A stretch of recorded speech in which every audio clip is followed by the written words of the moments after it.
Avec l'été 2024, un événement approche. Les As de Nîmes se sont préparés, du moins ils l'espèrent. Suivez leur périple dans Road to la Winkelmann, un podcast du bricolographe. Épisode 1.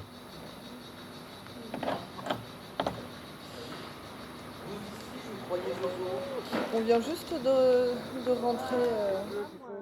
Extérieur jour, comme on dit, en terrasse. Des collègues se sont donné rendez-vous. On se retrouve pour boire un verre parce que c'est la fin de la fouille de la rue de Beaucaire à Nîmes.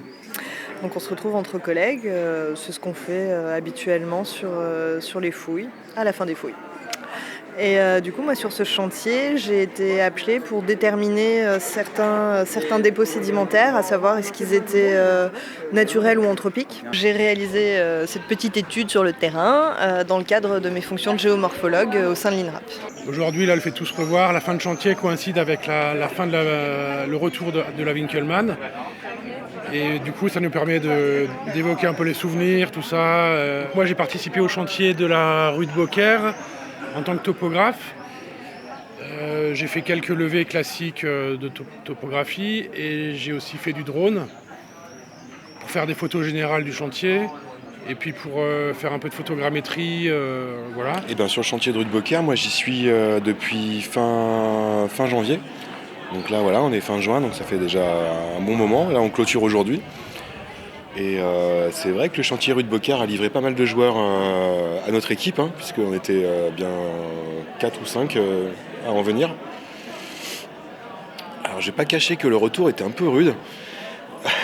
Le lendemain des 17 heures de voiture, il a fallu quand même finaliser un peu l'opération, donc faire des décapages encore et sortir les derniers endroits où on n'avait pas pu investiguer. Donc maintenant, voilà, on a réussi à tout boucler, on a réussi à avoir un peu tout ce qu'il y avait à voir. Sur le chantier, il y avait besoin d'une personne qui avait un peu des connaissances en anthropo. C'est un chantier avec pas mal de funéraires.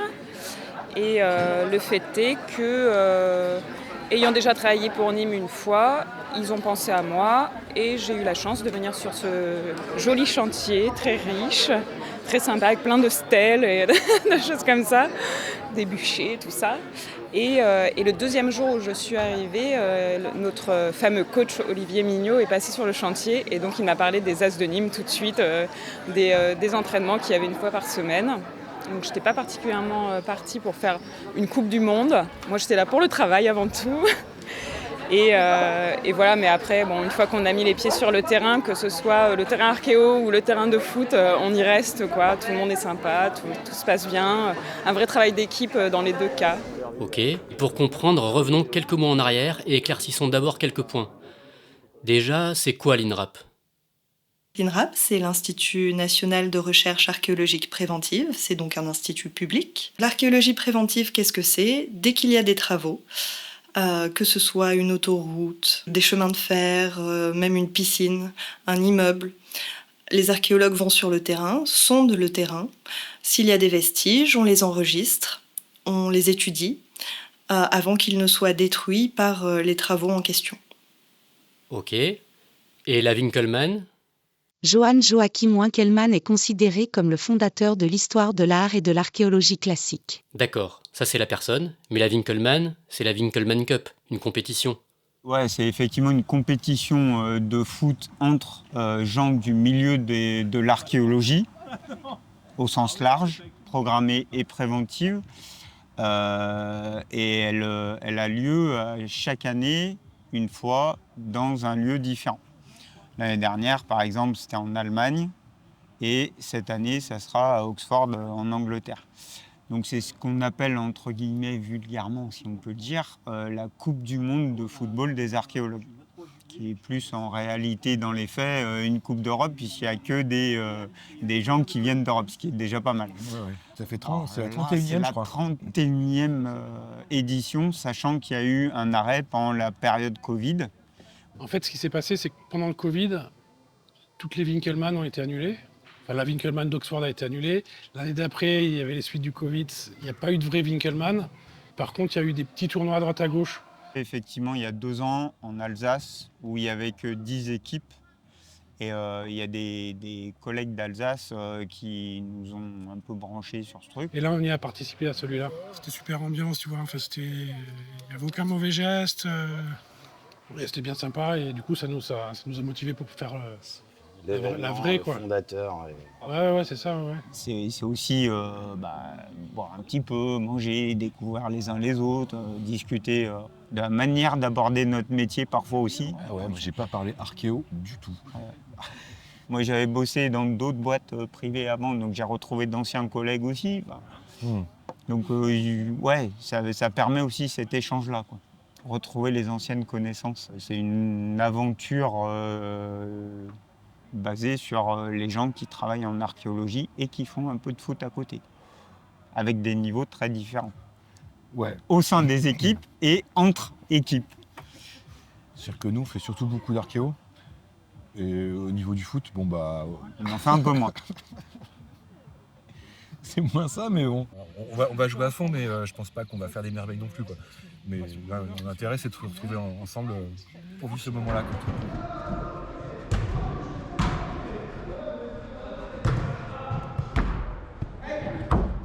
Donc 31e édition, sur 3 jours, 56 équipes qui ont été retenues sur une inscription qui s'est passée en 4 minutes cette année. C'est parti en moins de 10 minutes l'année dernière. Et moi, j'ai fait acte définitif d'inscription en 10 minutes 15 secondes.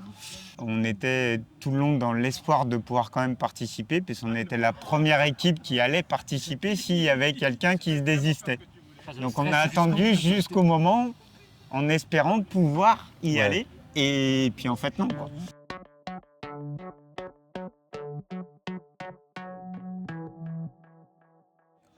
Peut-être vite fait sur ce que c'est aussi la manière dont on participe, c'est-à-dire que c'est des matchs à 7 contre 7 avec un gardien fixe, que c'est des parties qui font demi-temps de 10 minutes, où on change de suite.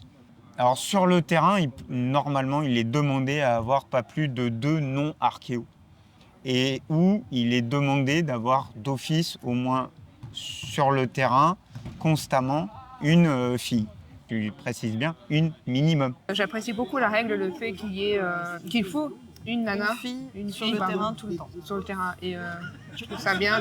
Du coup, ça pousse un peu à partager, quoi. Bah oui, c'est motivant en plus. Du coup, tu te dis, oui, j'ai ma place moi aussi. Oui, c'est ça. En fait, on est une équipe qui est vraiment pas macho du tout, quoi. Oui, et ça fait du bien. Non, vraiment. Totalement. J'arrête de faire des compliments, ils vont prendre la grosse tête après.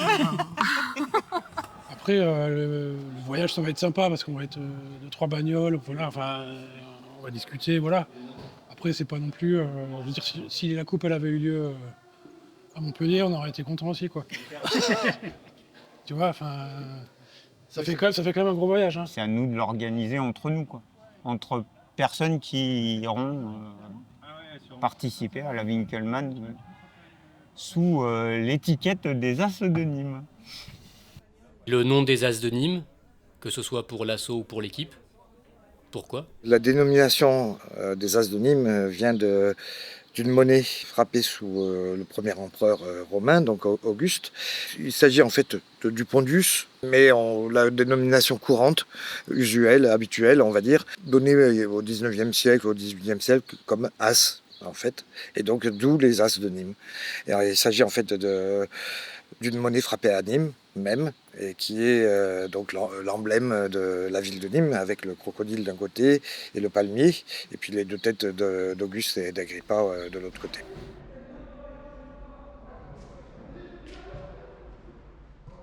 L'association, en fait, elle sert surtout à ce qu'on parte là-bas, quoi. Parce que sinon, financièrement, c'est quand même un petit peu lourd. Ouais, mais c'est majoritairement. Beaucoup les trajets. Ouais. Évidemment, avoir des jolis maillots. Parce que voilà, quoi. On a voulu faire les choses de manière carrée et la seule solution, c'était de faire une assoce digne de ce nom et officielle. Il y a toute cette partie masquée qui a été faite en amont. Et pour l'instant, ce qui est en cours, effectivement, C'est la création de logos avec certainement la soumission au vote pour finaliser le choix. Il y a des recherches de subventions qui sont multipliées. On en a lancé pour l'instant 17. Après, la sauce, elle est ouverte à tout le monde. Hein. C'est des souvenirs qu'on est en train de créer entre nous, quoi. Oui, Donc, c'est ça. c'est le début de l'association, donc c'est important qu'on y soit tous là derrière, faire en sorte que ça marche, quoi. Faire partie de l'histoire.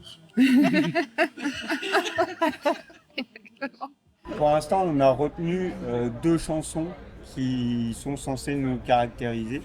Bah déjà les crocodiles là quoi.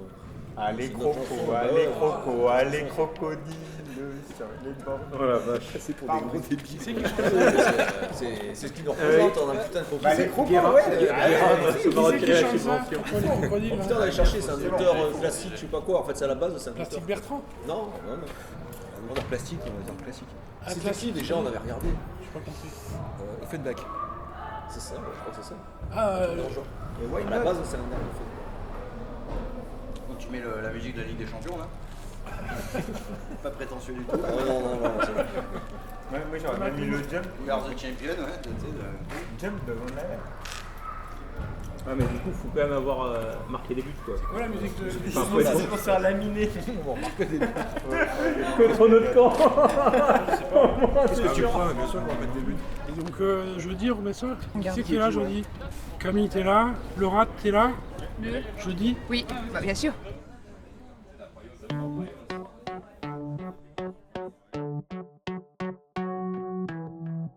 Rod to la Winkelmann est un podcast du bricolographe pour l'association Méandre.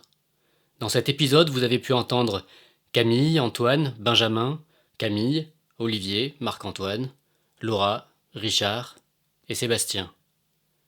Merci pour leur confiance.